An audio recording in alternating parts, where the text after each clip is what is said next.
This is part 2 of developing a classroom management plan. Another thing you will want to think about is how your room is arranged. The physical arrangement of the room affects the instruction. There are times that you might want students to work collaboratively, and if that is the case, you need to have a designated spot for that. If students are independently going to access their materials, you need to think about how that will happen. Is there a place for students to manage the paperwork, such as turning in homework, missed assignments, any other information that you need to collect from students? This is an example of how one teacher organized her room with the different materials that students would need to access. You also need to think about the classroom flow. We want to make sure that high traffic areas are free of obstructions and that all areas are visible to the students and the teacher. And think about the spacing of the students. If students are closer together, there's more opportunities for inappropriate behaviors to happen. Sometimes that cannot be avoided, but be aware of that and think through what is going to work best in your situation.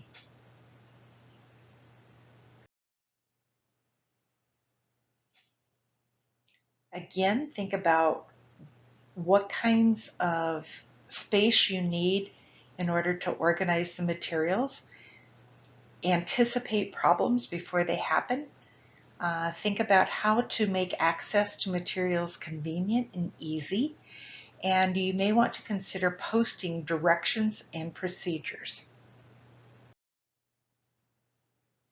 Again, think about how your room is arranged.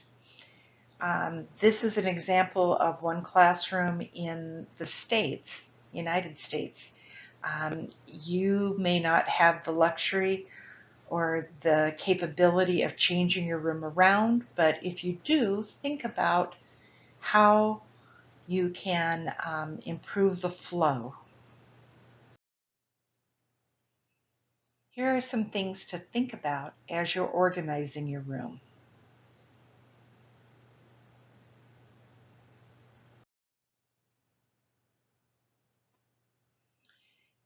You may also want to develop a routine about participating in instruction. Do you want active listening? Are you going to allow the students to speak whenever they feel like it? Are you going to require them to raise their hand before they speak?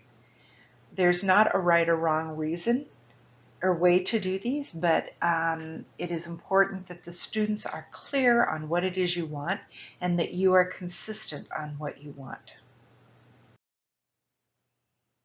Also, if students need assistance, how do they get that?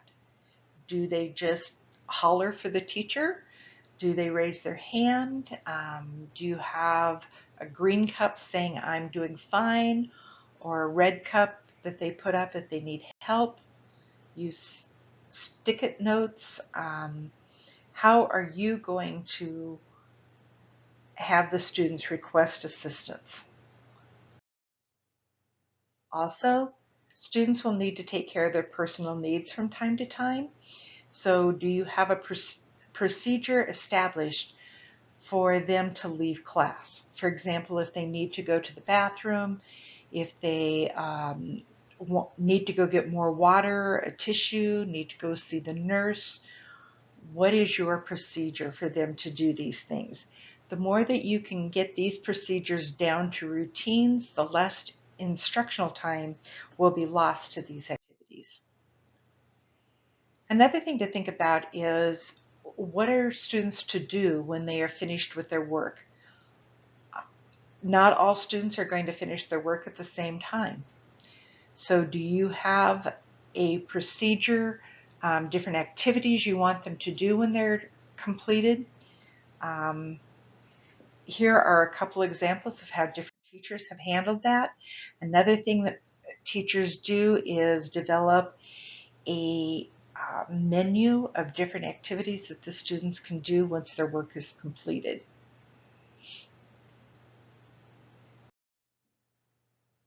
You might also be thinking about snack time.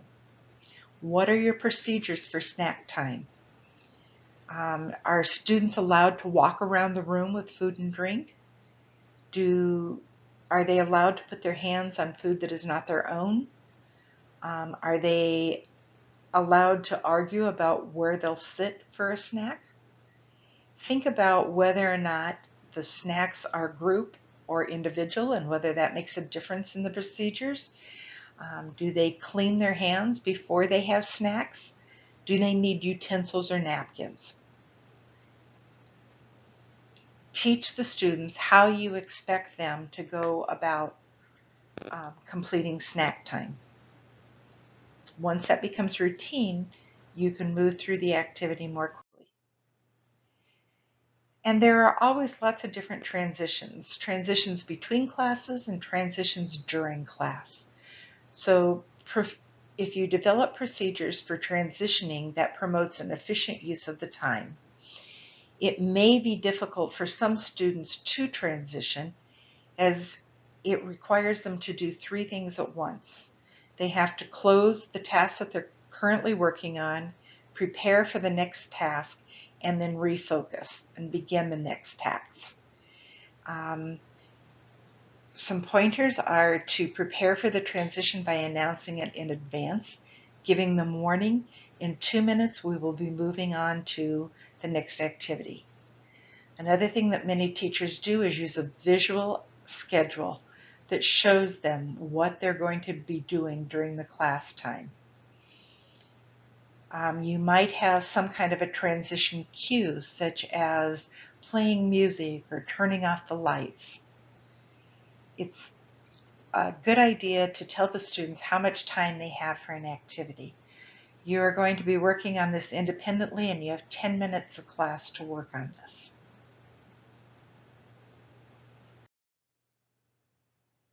Also, it's a good idea to give students a brain break from time to time. Learning is hard work, and so it's helpful to give them a brief rest from the content, allowing them to refresh. Sometimes it's done through water, getting a drink of water, standing up and stretching, possibly doing a little dance or some yoga, shaking out their bodies if they've been sitting for a long time. What are you going to do if a student misses a class? How will you communicate to them what it is they missed? And then how much time do they have to make up that missed work?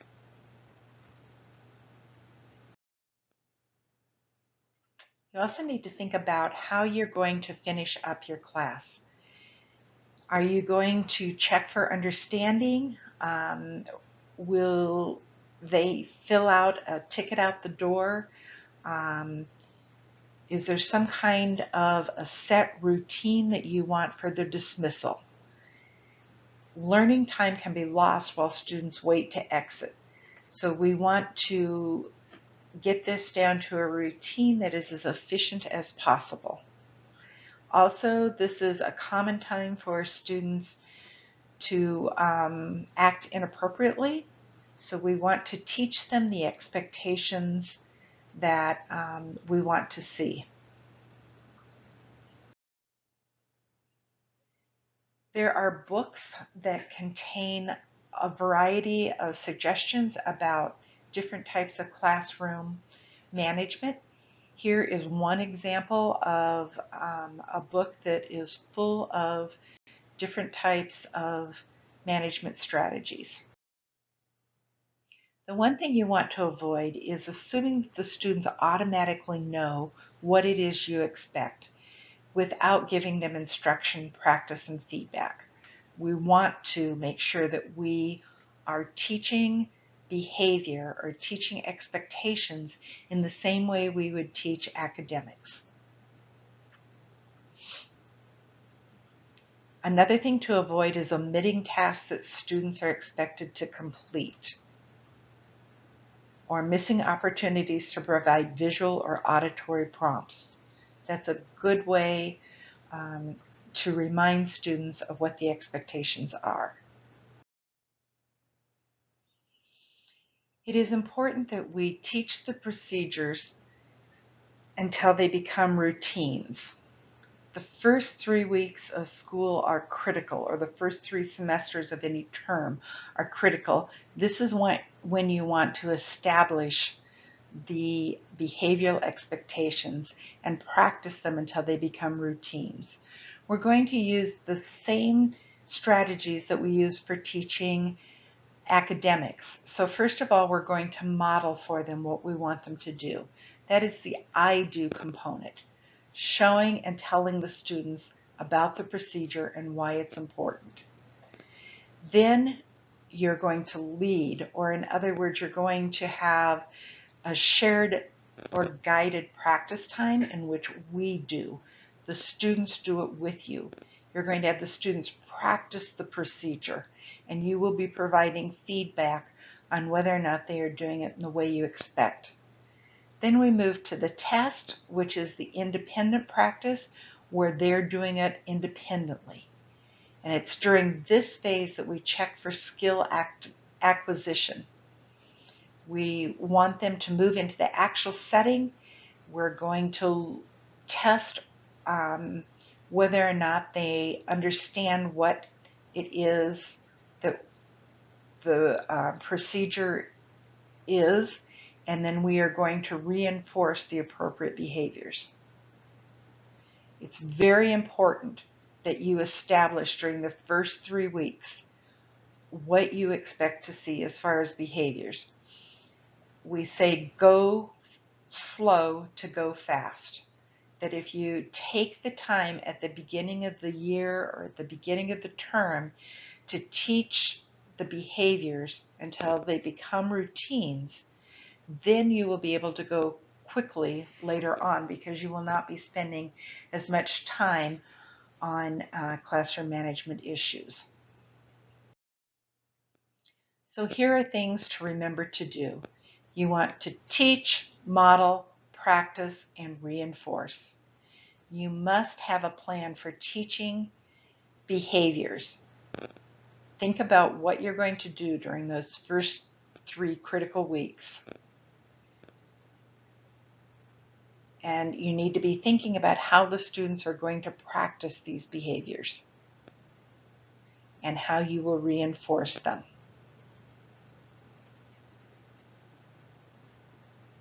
And as always, with any other kind of learning, you need to think about how you are going to assess whether or not they understand what you were expecting of them.